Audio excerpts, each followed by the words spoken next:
북저널리즘 위크엔드 시작합니다. 안녕하세요. MC 김혜림 에디터입니다. 네, 북저널리즘 신아람입니다. 현재를 해설하고 미래를 전망하는 소식을 살펴보는 위크엔드.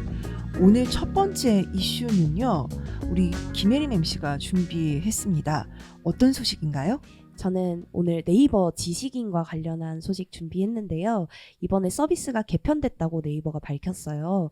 그래서 관련해서 네이버가 지식인으로 좀 얻으려는 게 뭔지, 또 비슷한 서비스는 뭐가 있는지 등 여러모로 살펴보면 좋을 것 같아서 준비했습니다. 그렇군요. 지식인 하면은 모르겠어요. 요즘에는 어떻게들 생각하시는지 모르겠는데 네이버가 런칭하고 초기만 해도 이 지식인이라는 서비스가 네이버만이 가지고 있는 굉장히 독특하고 그리고 뭐랄까 어디에도 없는 일종의 맞아요. 킬링 컨텐츠 같은 것이었잖아요. 네, 맞아요. 근데 올해로 무려 22주년을 맞았다고 하더라고요. 22주년 맞을만 하죠. 네. 뭐 전지현 씨와 함께했던 지식인이니까요. 아, 그쵸. 네. 쓰시면서 좀 기억에 남았던 뭐 일화 같은 거 있어요? 솔직히 말씀드리면은 저는 없어요. 저는 사실 사회생활 시작할 때부터 네네. 지식인을 절대로 신뢰하면 안 된다는 것을 배우고 시작했기 때문에 지식인은 재미있게 보는 것이지 실제로 실용적으로 써본 적은 정말 단 한 번도 없거든요. 우리 혜림 MC는 어때요? 맞아요. 저도 그랬던 것 같아요. 제가 지식인 어떤 역사를 봤을 때 네. 재미는 있지만 네. 뭔가 정말 나한테 도움이 되는 정보를 찾기는 되게 어려운 그런 곳이었던 것 같은데 그렇죠. 제가 옛날에 막 악몽 같은 거 꾼 적이 있었거든요. 예? 그래서 제가 올렸어요. 이거 물어볼 데가 없잖아요. 제가 그때 뭐 초등학생인데 무속인한테 가서 물어볼 수도 없고. 아, 네. 그래가지고 왜 이런 꿈 꾸는 거냐 이렇게 물어봤는데 답변으로 붕붕 드링크 마신 거 아니냐. 근데 이게 붕붕 드링크가 뭐냐면 막 비타민 음료랑 자양강장제, 네. 이온 음료 이런 거 섞어서 그 대학생들이 밤샐 때 마시는 음료예요. 저 지금 잠깐 당황했어요. 네. 이 붕붕 드링크가 이름상 뭔가 불법적인 무언가일 것만 같은 거예요. 네, 근데 그래가지고 당황했으나 잠을 깨는 그런 음료라고 하더라고요. 그렇군요. 네. 그 당시에 이제 초등학생, 중학생이었던 제가 붕붕 드링크를 이 지식인에서 처음 알아갔던 기억이 있어요. 이 좋은 건 순기능인지 역기능인지 잘 모르겠네요. 그 외에도 근데 이제 막 몸이 아프거나 뭐 이렇게 기침이 나거나 이러면은 괜히 겁이 나잖아요. 그쵸? 그러면은 이제 지식인을 많이 찾았던 것 같고 막 밈 같은 것도 많이 나왔죠. 막, 그쵸. 강아지가 막 대나무에 매달려서 희죽거리는 그런 사진 같은 거 많이 떠돌아다녔던 걸로 그쵸. 기억해요. 유래는 뭐 다른 곳이었지만 지식인을 통해서도 많이 이제 퍼지곤 맞아요. 했었죠. 네. 근데 이제 사실 이 지식인 서비스라는 거 뭐 예전에는 뭐 저야 잘 안 썼지만 주변에서 많이들 썼었는데 사실 지금 네이버의 뭐 대표적인 서비스라고 하기는 좀 힘들잖아요. 맞아요. 일단 네이버의 검색 점유율 자체가 좀 많이 낮아지고 있는 상황이에요. 그렇군요. 네, 최근 6년간 좀 정체되어 있는 상황인데 특히 구글이랑 메타의 앱이 국내 모바일 시장에서 계속해서 좀 상위권을 차지하면서 검색 역할을 대신하고 있거든요. 그렇군요. 네, 그래서 1월 1일부터 2월 5일까지 국내 네이버 검색 점유율이 59.3%였습니다. 네, 그리고 이어서 구글이 29.5%, 다음이 4.7%로 이제 잇고 있는데 이 60%의 검색 점유율이 낮다고 할 수는 없지만 사실 2015년부터 2018년 사이에는 70%까지 기록을 했었거든요. 이때와 비교하면 점유율이 계속해서 좀 하락 중인 거죠. 네. 그렇네요. 사실 뭐 그리고 2015년, 2018년도 사이를 말씀해 주셨습니다만 그 이전 애를 생각해 보면은 뭐 훨씬 더 많은 경쟁자들, 국내 경쟁자들이 있던 상황이었잖아요.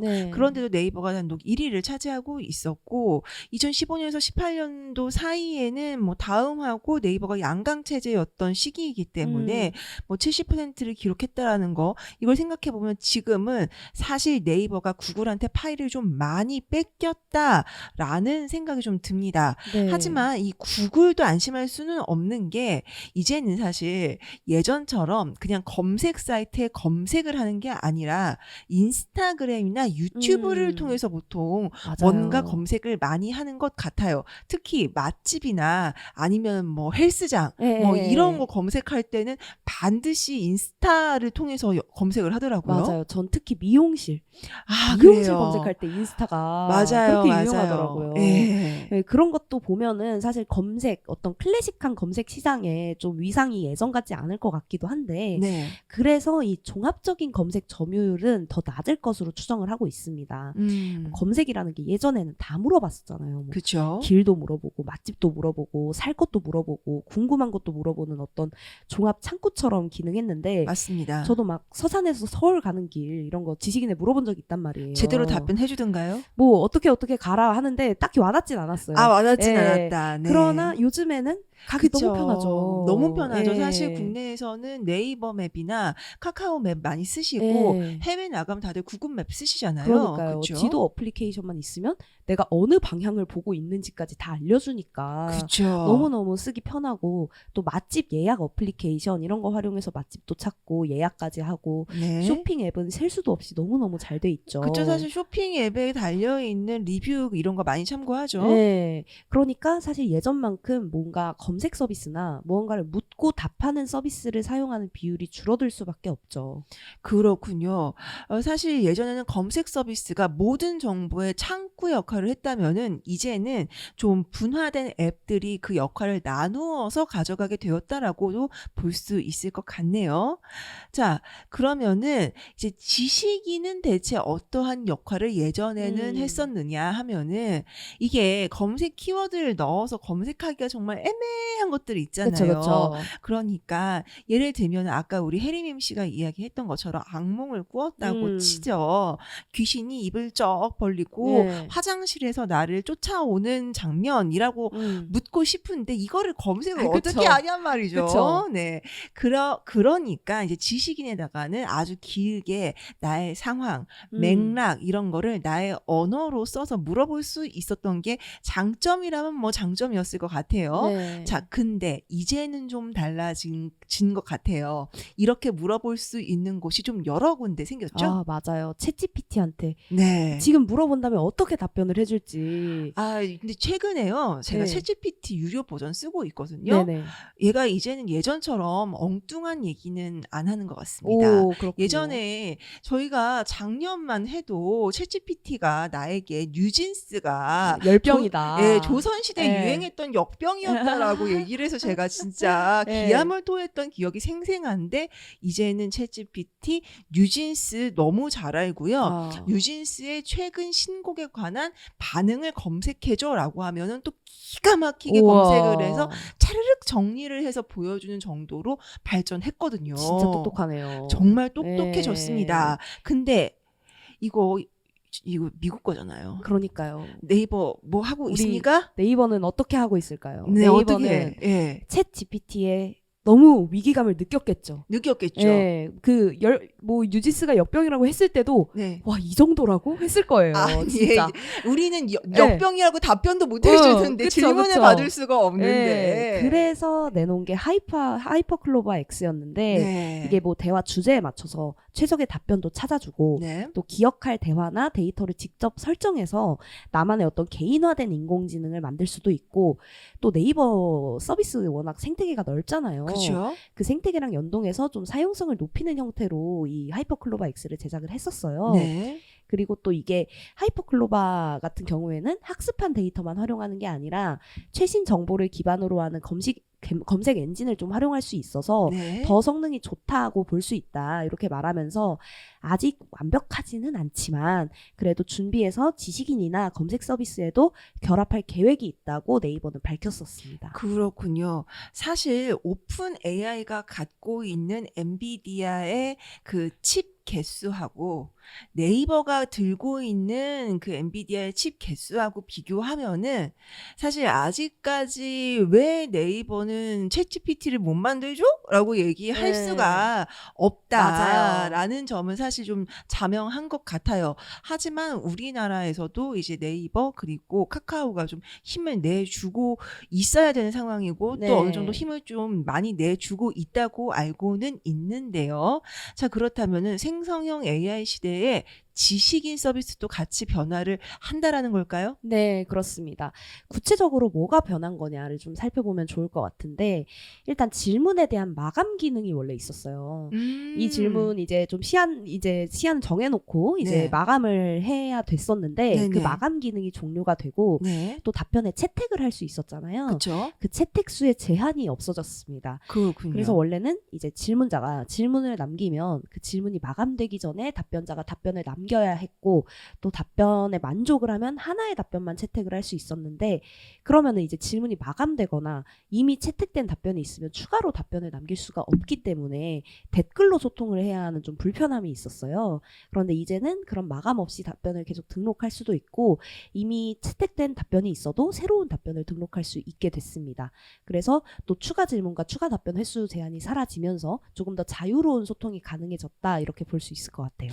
이게 설명만 들어서는 약간 그거 같은데요. 커뮤니티 게시판처럼 바뀌는 거 아닌가. 그리고 뭐 주제별로 분류가 된다 치면 뭐 레딧 같은 느낌도 살짝 나는 것 같고요. 맞아요. 그 지점을 조금 더 진짜 그런가 싶은 기능이 하나가 또 추가가 됐는데, 뭐죠? 우리가 막 지식인에 직접 글을 올리고 답을 쓰기도 하지만 네. 다른 사람의 질문을 검색해서 뭐 답변을 얻는 경우도 되게 많잖아요. 사실 저는 그쪽이 훨씬 더 많았던 네. 것 같아요. 이를테면 이제 우리 헤임 MC가 얘기했던 그런 악몽처럼 소소하고 자잘한 거를 굳이 내가 손으로 그쵸. 올려야 되나? 올려가지고까지 네. 알고 싶진 않지만 검색했을 때 뭔가 걸려 나오면은 맞아요. 그건 또 재밌게 읽는단 말이죠. 네. 네. 그래서 그런 일반 사용자들도 투표 기능을 통해서 이 질의응답 과정에 직접 참여할 수 있게 된다고 해요. 그러니까 뭐 질문자나 답변자만이 아니더라도 누구나 좀 도움이 된 답변, 그러니까 뭐 붕붕 드링크 이런 거 말고 막 이렇게 스트레스를 요즘 좀 많이 받으신 것 같다, 아니면 뭐 집 자리가 좀 안 좋은 것 같다, 뭐 이런 좀 조금이라도 유용한 답변, 아니 잠깐 이상하게 섞여 있었던 것 같긴 한데 어쨌든 네. 네, 조금이라도 유용한 답변이 있으면 이제 좀 공감 같은 걸 누를 수 있고, 그리고 또 재미있거나 공감되는 답에는 좀 지지를 보낼 수 있고, 이런 표현을 좀 자유롭게 할 수 있게 된다고 해요. 아, 그렇군요. 그리고 또 이런 지지가 많은 답변일수록 상단에 더 배치가 된다고 합니다. 요거 판 어떻게 구성하나 요거가 참 이제 모든 포털들의 고민이긴 한데 모르겠습니다. 모바일 시대에도 이게 정말 유효한 고민이 될지, 그리고 이게 더 유효한 전략이 될지 요건 조금 지켜봐야 될 것 같아요. 네. 다만 아까 잠깐 얘기했지만 레딧도 조금 비슷한 느낌이잖아요. 맞아요. 레딧도 댓글에 추천이나 비추천하면서 점수를 정할 수도 있고, 그렇죠. 또 이 점수에 따라서 노출 정도가 달라지거든요. 그래서 별로인 글은 눈에 보이지도 않게 묻혀버리고, 좋은 글, 재미있는 글이 사람들의 눈에 더 띄게 되는 거죠. 그러니까 사람들이 더 열심히 활동하게 되고, 또 레딧에서 이런 업보트라고 하거든요. 그 추천을 받거나 하면 카르마를 쌓을 수가 있어요. 그러니까 저는 그게 참 재밌더라니까요. 이걸 카르마를 쌓는다라고 표현한 그 최초의 걸 만든 사람들의 마음은 무엇이었는가. 뭔가 이스터 에그처럼 그런 느낌이죠. 그 카르마 포인트를 통해서 이 사람이 레딧에 어느 정도의 기여를 했는지를 빠르게 파악을 할 수 있는데, 지식인에도 이미 비슷한 게 있죠. 뭐 내공, 레벨 이런 게 있어서 이 사람이 어느 정도 열심히 지식인 활동을 했는지 알 수 있는 서비스가 이미 있습니다. 네. 그렇죠. 사실 이게 지식인 서비스가 처음 나왔을 때는 질문하는 사람도 신기하고 답변해주는 사람도 뿌듯하고 했는데, 이게 가면 갈수록 뭔가 이제 인터넷이라는 물건이, 그리고 온라인에 접속해서 나의 생각과 그 글을 적는다라는 행동이 전혀 특별할 게 없어지다 보니까 지식을 좀 활성화하기 위해서 이제 중간에 도입을 했던 제도인데요. 이제 그 시기도 또 지나서 뭔가 새롭게 한 번 더 바뀌려고 노력하고 있는 것 같아요. 다만 기존의 지식인이 가져가던 가치는 좀 지키겠다라는 거겠죠? 맞아요. 네이버가 이 지식인 서비스의 핵심 가치는 지키겠다. 그리고 관심사 중심의 쌍방향 소통을 지향하는 10대와 20대 신규 사용자의 수요를 반영해서 성장과 변화를 이끌어가겠다, 이렇게 강조를 했어요. 그러니까 그 네이버 그 지식인의 강춘식 팀장이 이야기한 걸 보면 네이버가 지식인을 대충 어떻게 보고 있느냐가 좀 드러나는 것 같더라고요. 그렇군요. 그 강 팀장이 물론 자기 자식이니까 그럴 수도 있겠지만 지식인은 지금의 네이버를 만든 1등 공신이자 사용자를 연결한다는 철학이 담긴 서비스라면서 앞으로도 사용자의 궁금증을 해결한다는 그 서비스의 본질은 지키면서도 사용자들이 서로 공감하고 또 참여할 수 있는 지식 커뮤니티로 성장하는 데 집중할 계획이다. 이렇게 밝혔어요. 그렇군요. 사실 뭐 이게 아무리 위기다, 뭐 사용자가 줄었다라고는 해도 20년 넘게 살아남아서 유지되고 있는 서비스라는 것만은 사실이잖아요. 맞아요. 뭐 다양한 이제 대항마들이 등장한 건 맞는데 사실 출시 이래에 등록된 질문수 답변수 모두 우상향했다고 해요. 네. 2021년 지식인 신규 사용자 중에 절반 이상인 56%가 10대와 20대의 젊은 사용자이기도 했고 대부분 뭐 생활이나 교육, IT 또 엔터와 같이 좀 소소한 궁금증들을 해결을 하고 있었다고 해요. 그리고 또 뭐 아무리 챗 GPT나 유튜브가 좋다고 해도 그 사람 사이에 오가는 질문과 답변의 맛이라는 게 있잖아요. 있죠. 예, 그런 점에서 좀 지식인이 계속해서 경쟁력을 유지할 수 있는 게 있지 않나 싶어요. 네. 그렇군요. 아니, 사실 가면 갈수록 이 커뮤니티라는 것의 그 중요성은 점점 더 커지는 것 같아요. 사실 팬데믹이 끝나면서 다시 이 관계의 중심이 오프라인 쪽으로 옮아오는 것 아닌가 싶었지만 온라인상에서의 커뮤니티라는 것도 여전히 그 힘을 가져가고 있죠. 네. 그래서 또 네이버와 카카오 모두 좀 이용자의 참여와 소통을 늘리는 데 집중을 하고 있어요. 네이버 같은 경우에는 이번 지식인 업데이트뿐 아니라 뭐 지난해 7월에는 네이버 안에 있는 내가 한 대화 뭐 이런 알림들을 모두 볼 수 있는 채팅 목록 서비스를 선보이기도 했고 또 카카오톡 같은 경우에는 오픈 채팅 탭을 분리하면서 조금 더 힘을 들였고요. 또 특히 네이버는 골프나 웹툰처럼 이제 작고 소소한 그 서비스에도 커뮤니티 기능을 넣어서 조금씩 더 강조를 하고 있습니다. 이렇게 큰 기업들이 커뮤니티라는 서비스에 집착하고 있는 이유는 역시 돈이겠죠? 아유, 그럼요. 커뮤니티가 일단 확장성이 너무 크다. 네. 이게 굉장한 강점인 것 같아요. 그 네이버가 C2C 중고거래 플랫폼인 포시마크를 인수했었잖아요. 네. 그때 뽑은 핵심 키워드가 바로 커뮤니티였습니다. 네이버가 갖고 있는 서비스 중에 소모임 서비스인 밴드 있잖아요. 아, 요거 네. 밴드 요거 우리나라에서 어떻게 뭐 이게 심피소생이 되나요? 네, 근데 이 밴드를 포시마크와 결합하겠다. 이렇게 생각을 한 거예요. 밴드 소모임에서 이것저것 이제 거래하는 수요가 있을 텐데 네. 그 수요를 포시마크 서비스로 연결해주는 식인 거죠. 음. 그리고 또 이런 식으로 좀 사람들의 필요에는 한계가 없으니까 그런 데서 확장성이 크다고 볼 수도 있고 또 커뮤니티 안에서 다양한 의견을 보고 들으면 체류 시간이 늘어날 수밖에 없잖아요. 그렇죠. 그러면 또 로그인 효과도 있고 그만큼 또 구매 전환 가능성도 함께 커질 거고요. 네. 그리고 또 무엇보다 우리의 고객이 어떤 사람인지 그걸 좀 알 수 있는 데이터도 쌓이잖아요. 요즘엔 데이터가 진짜 돈인 세상인데. 맞아요. 소비자가 어떤 제품에 끌리는지 또 하나의 제품에 대해서 어떤 의견을 또 오가고 있는지 이런 것들을 추적할 수 있다는 것도 플랫폼 입장에서는 굉장히 귀한 데이터고 그런데 또 커뮤니티라는 것 자체가 좀 편안한 환경이잖아요. 그렇죠. 좀 네. 스스럼 없이 자신을 좀 드러낼 수 있죠. 그쵸? 그러니까 내 이름하고 주민번호를 깐다는 게 네. 아니고 내가 어떤 취향을 가지고 있는지 어떤 사람들과 친하게 지내고 있는지 뭐 이런 것들이요. 그렇죠. 그러니까 소비자들이 뭐 쿠팡에 있는 리뷰처럼 이렇게 네. 뭐 어떤 비타민 C의 효능을 나열한다기보다는 이제 자발적으로 하는 거니까 더 솔직할 네네. 수밖에 없고, 그쵸, 네. 예, 그리고 또 이런 커머스적인 관점만이 아니라 기업이 주려고 하는 가치, 또 감성과 관련한 지점에서도 커뮤니티가 굉장히 좋은 효과를 주는 것 같아요. 맞습니다. 그리고 사실 이게 그런 게 있잖아요.